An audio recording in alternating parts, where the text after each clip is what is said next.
Good morning. Welcome to another beautiful day here in Connecticut, Zone 6. I'm out in the garden this morning doing my morning rounds, my morning checks, and wanted to show you around.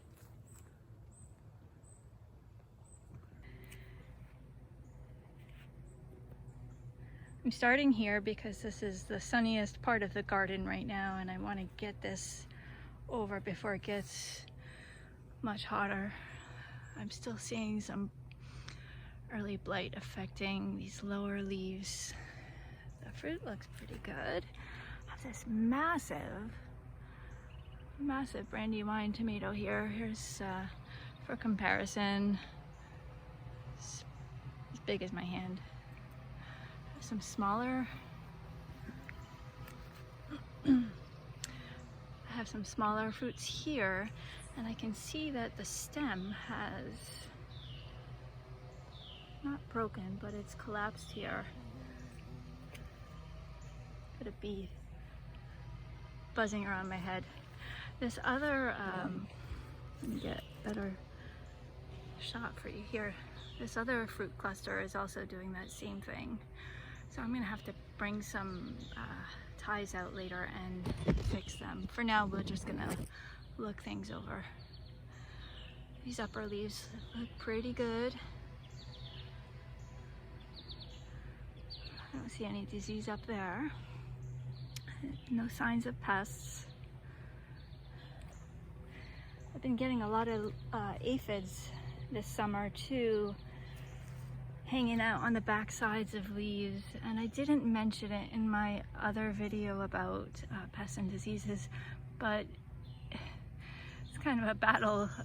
You don't want to get the leaves wet, but I've been told that a steady stream of water, if you spray the back sides of the leaves with like a jet of water, it will knock the aphids off. I generally just brush them off if it's not too bad.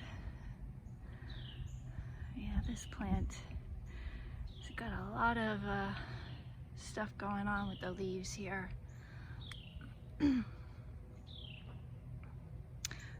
But otherwise it's okay. Have a nice sunflower growing here. Some more sunflowers. They're looking good, and let's check in on the beets and turnips that we planted. My shadow's getting in the way here, but let's get a better shot. Beets are looking nice. You can see the turnip in the back there. Let's get a closer shot. Wow, I planted a lot of turnip. And then way in the back there, there are some more beets. Moving on, our potted turnips are looking pretty good too. I gave them a nice drink this morning. The zucchini plant is looking pretty good. I did add a stake to that pot just to keep it up off the ground. It kept flopping over, and the less contact the leaves make with the soil, the less chance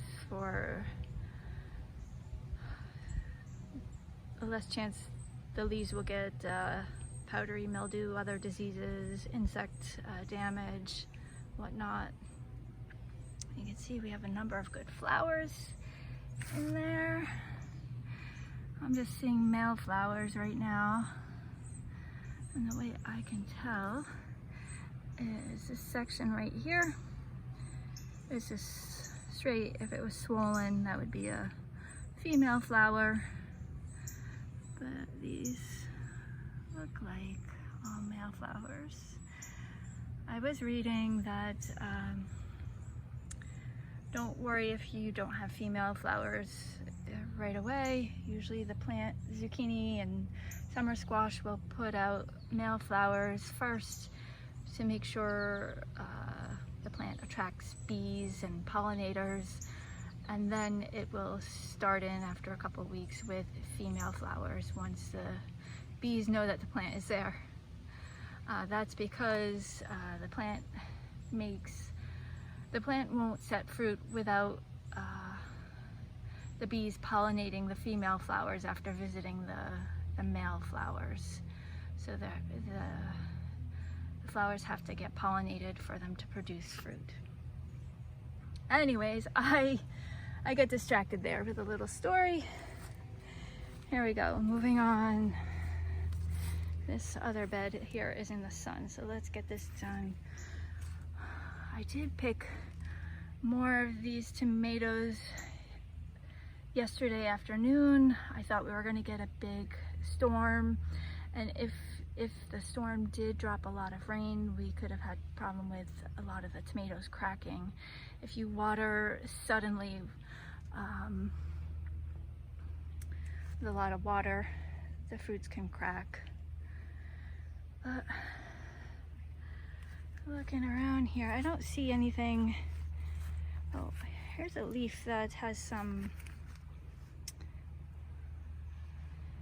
holes. I think those are old, but let's just take a look underneath.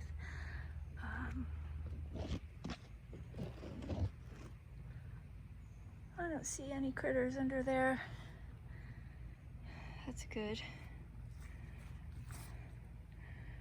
I was thinking about the video I made showing you the worms, the hornworm. That was a really tiny hornworm. I've had problems in the past where I found those like giant hornworms.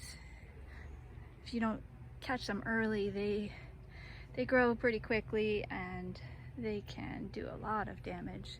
So that's why just a quick daily inspection can be a good thing. This plant looks pretty good. Okay, and the pepper plants, they've been doing great this year. I really pruned them heavily this spring, and I took off the first flower buds to kind of give them a boost. And they're huge. Got a lot of flowers in there and they're starting to set fruit. I don't see any major insect damage. This leaf is a bit chewed up. Nothing major. What's that? Oh, I did see a little something on the back there, but it's gone. Okay. All right, let's check out this bed.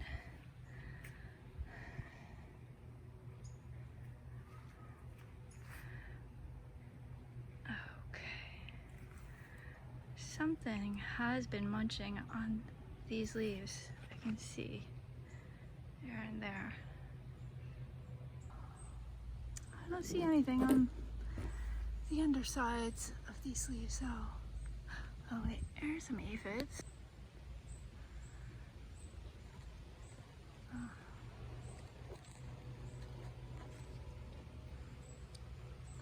Here are some aphids. Let me get rid of those. Man, these aphids. I still don't see the culprit of whatever made those holes. I am hoping that it's not tomato hornworm. I am ready this year though, if we do have start seeing a lot of hornworm damage. I read that you can go out in the garden at night with a black light and find the hornworms more easily using the black light. Haven't tried it. I do have a black light ready though, so hopefully we don't need to use that, but if we do, we'll make a video. Okay. This plant looks pretty good. Thanks for going hunting with me this morning. Past hunting. It is gorgeous out here. All right. Another giant, awesome. Whoa, here. Do you see that? Not sure what that is. I'm gonna pause the video here so I can get rid of that guy. Okay, took care of that. So yeah, it's good to come out here. Oh, I see another one right there. I'm gonna check this plant more thoroughly and get rid of these guys because they don't look like beneficials to me. Okay, thanks for bearing with me. So this is a Tangerine Dream hybrid pepper plant. You can see lots of these little peppers in here. They're small, snacking size. They should turn a bright orange when they're ready. I only found 2 of those bugs, beetles, on this plant. So we'll have to keep a lookout for any more on the other plants. As I was saying, thanks for going hunting with me this morning. It's fun to be able to share this experience. Oh, let's see, there is something on the back of this leaf.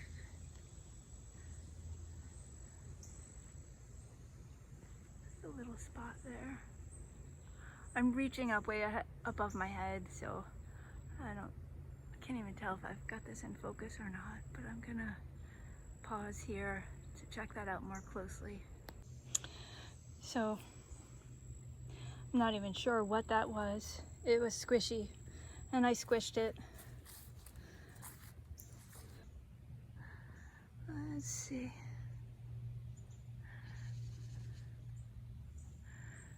This pepper plant looks pretty good. This is a California Wonder Bell pepper, and you can see some little teeny tiny peppers here. Just starting to develop. Right there. So cool. And then next to it, this Tangerine Dream pepper plant. You can see all these snacking peppers. That looks good. I'm back here. This, I'm not sure what type of tomato plant this is. As I said, the tag got lost, but it looks like it's doing pretty well. Out of all my tomato plants, this one has the least leaf damage. Got it. It's a little more shaded than the rest of the plants. I don't know if that's got anything to do with it. It is right next to this brandywine that I've had a lot of trouble with.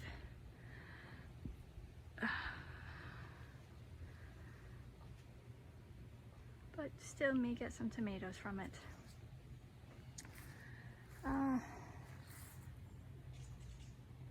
Here's my jelly bean tomato plant. Looking okay. I don't see anything major going on here.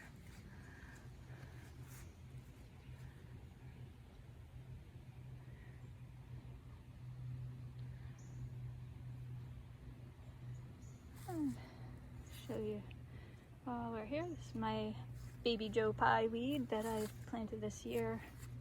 Had a sun gold tomato plant growing earlier on in the season, and it just died. Not sure what happened, but planted this native perennial here. Hopefully it will be a good attractor to pollinators.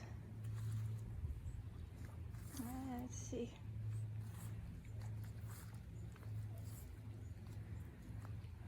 Got a bunch of carrots growing here still. I did pull some the other day, made some dinner with them. Really good. Some of them were pretty small and some of them were really large, so I'm not sure it had to do with the spacing or some other factor. I did read recently about carrots that you should pull them before any major hot spells. It's been very hot here. That way they don't get bitter. Supposedly they lose their sweetness with the warmer weather. I don't know, they tasted good, and I guess the way I can really tell, I'm gonna put some more tomato seeds, some more carrot seeds in the ground here in a few weeks and grow a fall crop of carrots, and we'll see how they compare. This plant looks okay.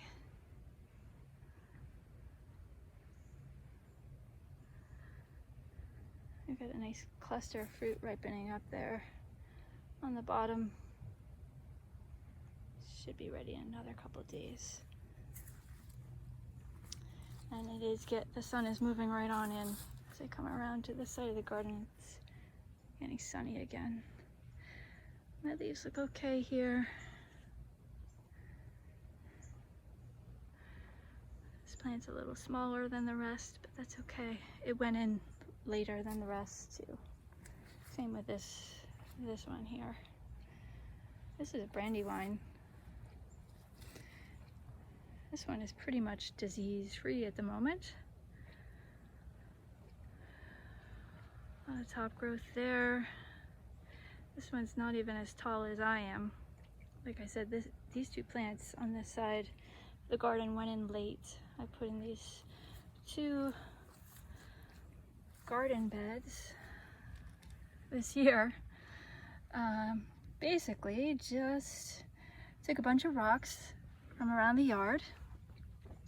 This one has a couple of bricks there too, and made a border. And then I didn't even dig down into the dirt. Just piled a big pile of compost right on top and planted directly into that. So far, so good. So there you go. That's a nice, easy way to make a small bed if you're interested. Right at the edge of your yard, in the middle of your yard. Just make some sort of a border. Whatever material you use, you'll want to make sure it's okay to have in contact with your food. So things like chemically treated wood aren't a good option. Heat treated wood is okay. Rocks, I believe, are okay. So you make your border, fill it in with a good layer, a thick layer of compost so that the weeds and grass underneath can't really grow through, and then plant right on that. Let's go back here. When I first made this bed, I had read that you can put down weed blocking barriers such as layers of newspaper or brown paper bags, cardboard with the tape removed, anything like that.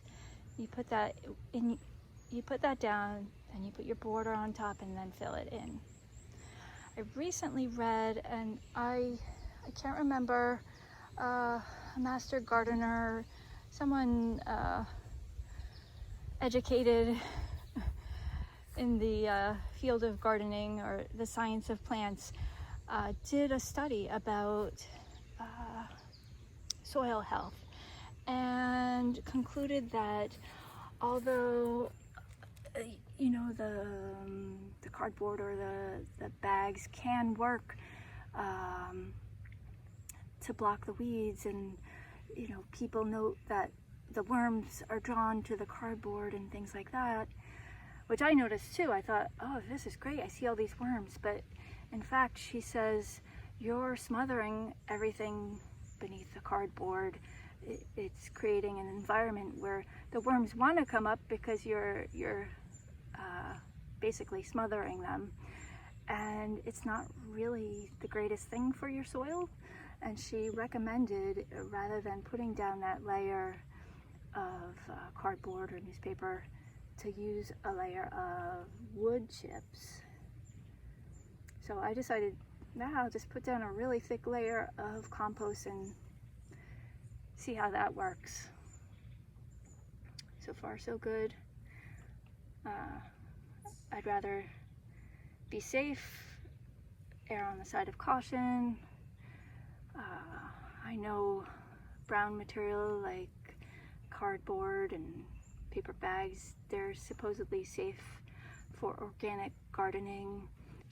You don't know where they came from or originated from, who made them, what kind of glues were used in the process, any coatings.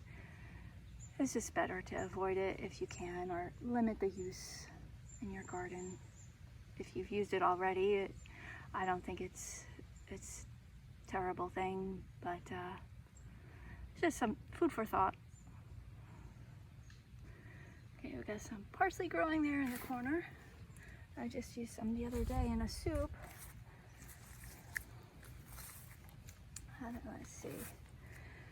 And here we are. The melons are in full sun now.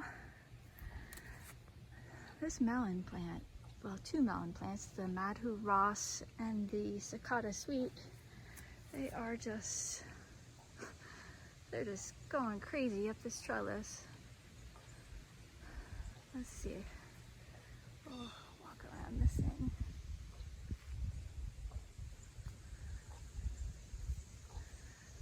They're already at the top. They're just taking off. Ooh, and it looks like, I'm not sure if that's a baby melon or not. I've never grown these, but I think it is. So exciting.